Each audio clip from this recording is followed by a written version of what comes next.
Hello everybody, today we're doing a video for GTA Car Kits in a 2019 Aston Martin Vantage, and today we're going to show you how to install our Apple CarPlay and Android Auto kit. As you can see, it's already installed into this car. It's been paired to iPhone wirelessly. You can also pair it to your Android phone wirelessly. You can control the entire system with the original controls. You will not lose any functionality, so you can press and hold the back button to switch to the Aston Martin system. Here, everything looks the same, but now you have an extra function that you didn't have before. Our system will work with the original microphone, and it will also use the original Bluetooth sound source in order to feed sound from CarPlay or Android Auto. You can also do Siri or Google Assistant by pressing and holding the hang up button here. Your rear view camera will still work the same way. If you put your car into reverse, this image will go away and show you the original rear view camera image. So now we're going to show you how to install it into this particular car. So the tools you're going to need is a T20 Torx, T30 Torx. This is our hook tool, and this is our panel removal tool. And of course, you're going to need our product. So we're going to start with using our panel removal tool. And the first two things that we're going to remove are these two Aston Martin calls them knee pads. So as you see, these leather covers. So we're going to use our tool. We're going to get underneath here, and they're just held on clips, and you remove them. And here there's this connector that you need to lift up the clip, and this lets you slide the connector off. There you go. Now we can put it to the side. We're going to do the same thing on the passenger side.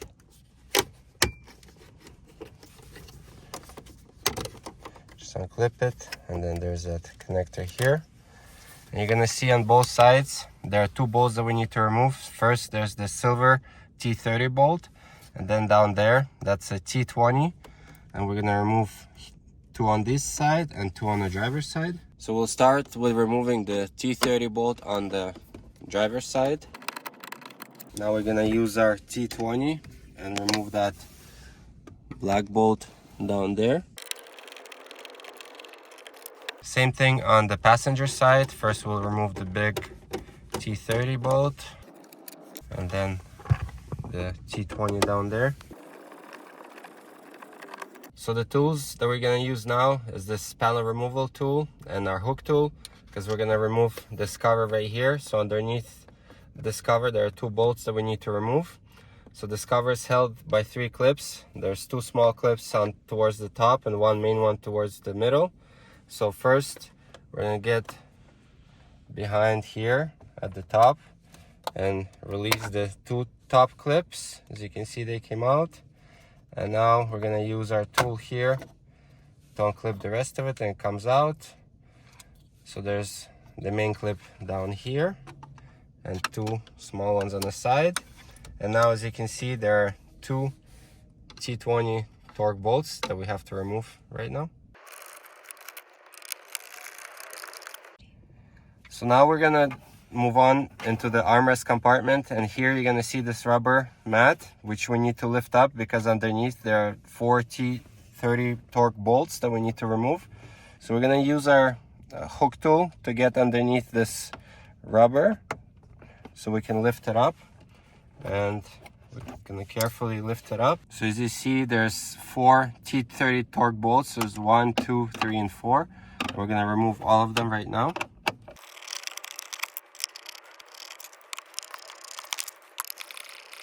So now we're moving further towards the back of the car. There's more bolts that hold the center console in place. So we need to remove this cover, and we're going to use our panel removal tool to get underneath because it's held on clips. So you're going to get underneath and unclip the first two clips here, and you're going to work your way down towards the back and keep on clipping it. So that side is good. And once you unclipped it, you're gonna flip it over. I'm just gonna show you all the clips. So two at the front, two here, and two all the way at the back. So underneath that cover, you're gonna see there are four more T30 torque bolts that we need to remove. So there's 1, 2, 3, and 4.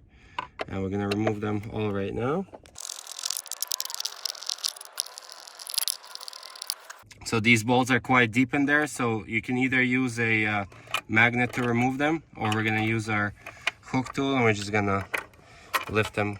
Magnet would be way easier. So now that we removed all the bolts from the center console, it can come out, but this crossbar is still in its way.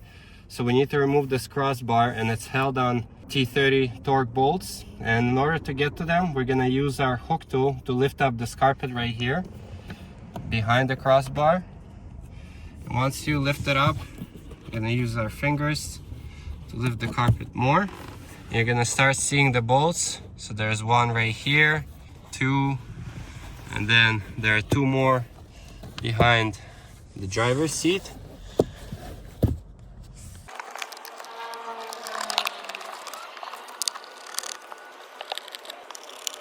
So with the 4 bolts removed, now the crossbar can come out.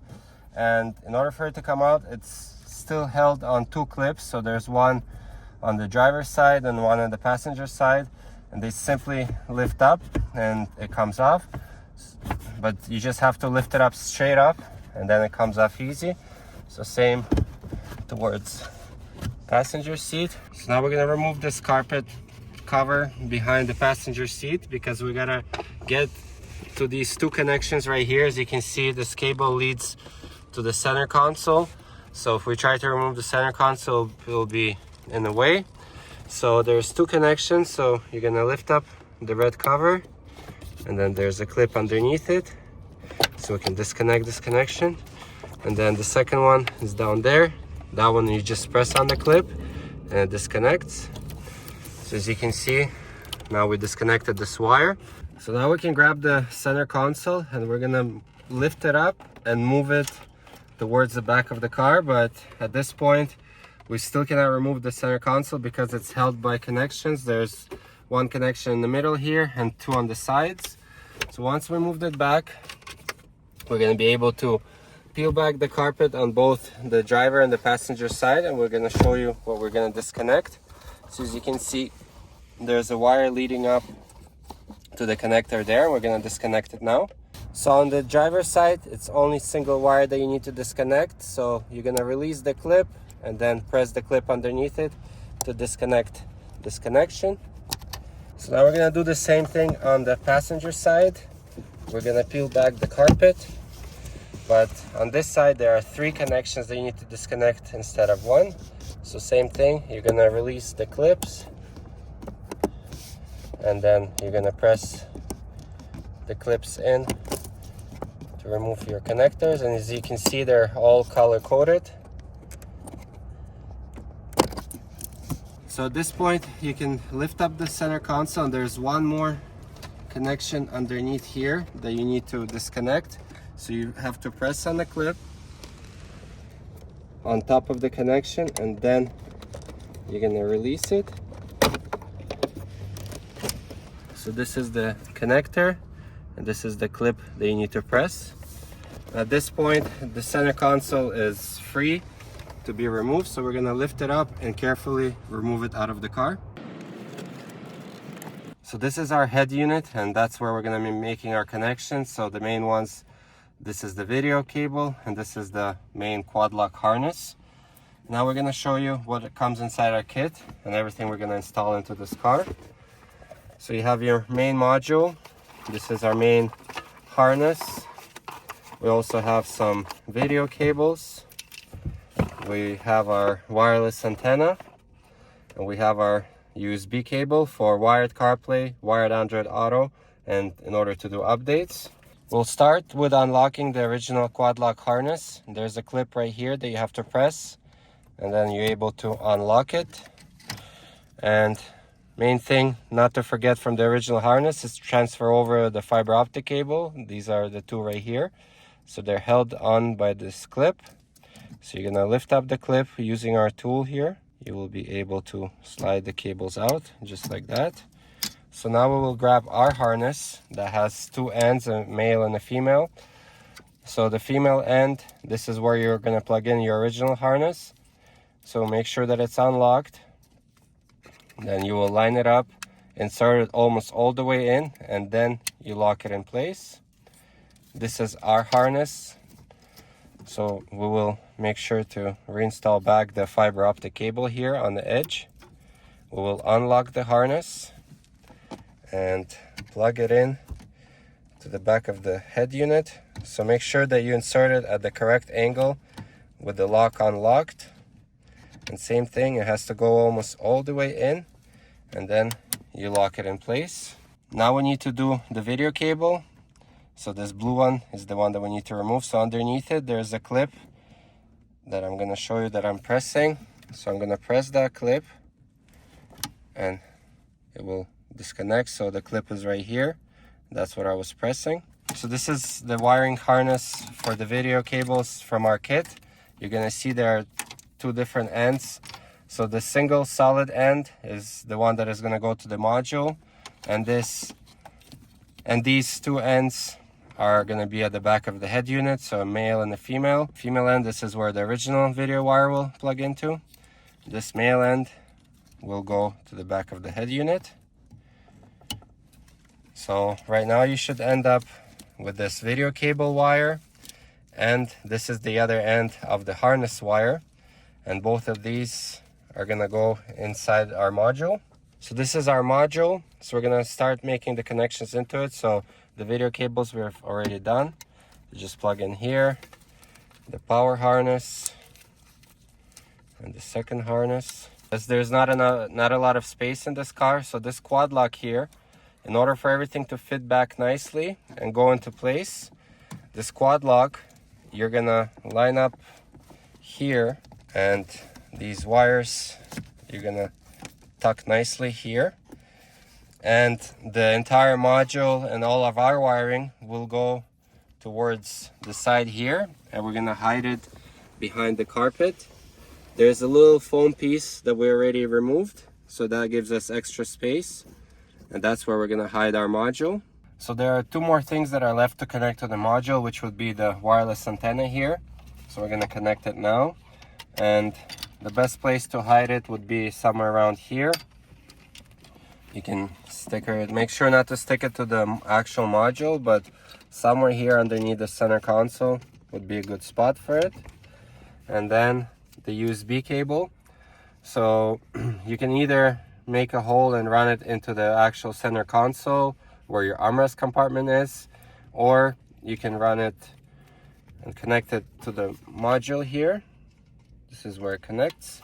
And then how we're gonna do it in this car is just we're gonna hide the module on the driver's side, but the USB cable we're gonna route right here.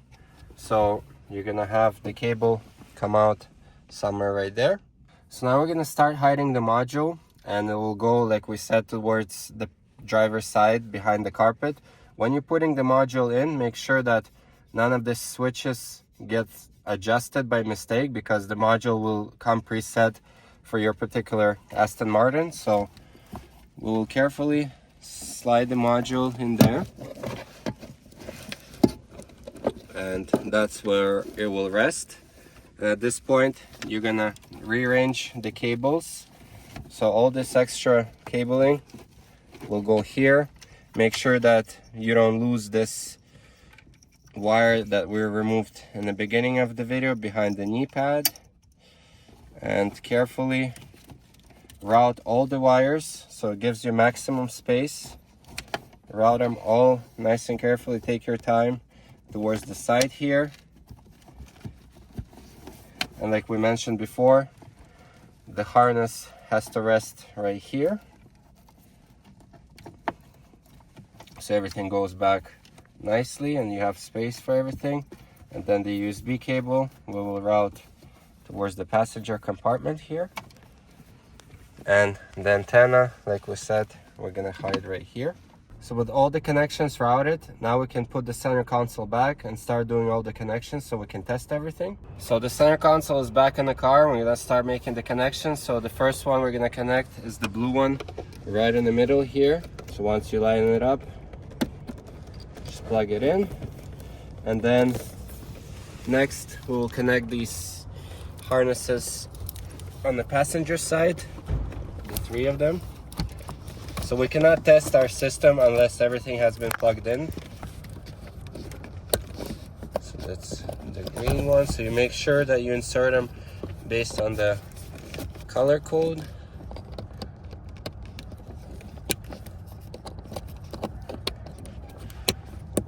And lock them in place.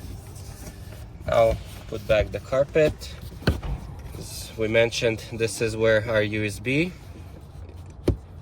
in this station is going to live, right here. So this is the harness on the driver's side. Plug it in and lock it in place. And I'll put back the carpet. Now we can start sliding the center console. So make sure that you don't lose these side wires. So we're gonna push the console towards the front of the car. So this edge on both sides has to be behind the leather. So we'll show you how that's supposed to look like. As you see, it slides in and now it's underneath. And you're gonna look at your bolt holes. So you're gonna look here and on the side to make sure that it all lines up. So it means the console is back in its original position. And now we also have to do the connections at the back of it. So we need to reconnect these two at the back here. There's one. And there's the second. We're gonna lock it in place. So now we're gonna test everything. So we initially are gonna test the iPhone by the wire, or you can test your Android phone by the wire. You're also gonna be able to pair it wirelessly to the system. In the original Aston Martin system, make sure that the sound source is selected to the Bluetooth and the phone is linked up to your original Aston Martin system. So this phone is selected as a sound source right now. And now I'm gonna press and hold this back button right here. And this will let me switch to the system that you didn't have before, which is Apple CarPlay or Android Auto. So you're gonna test to make sure that everything works properly here.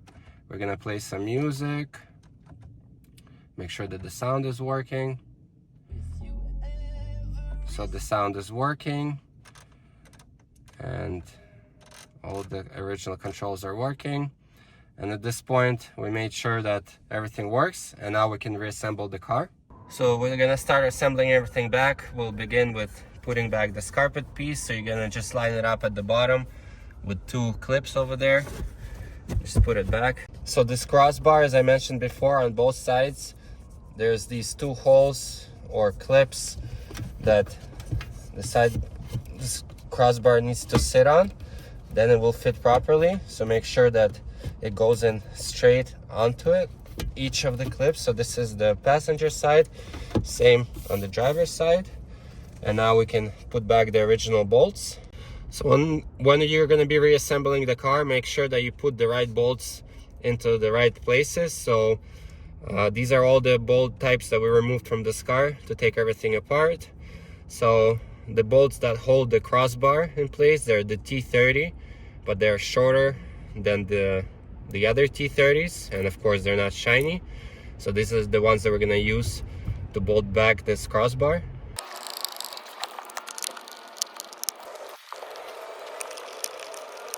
Once you put back all the bolts, now you can tuck the carpet back in all the way around. So now we're gonna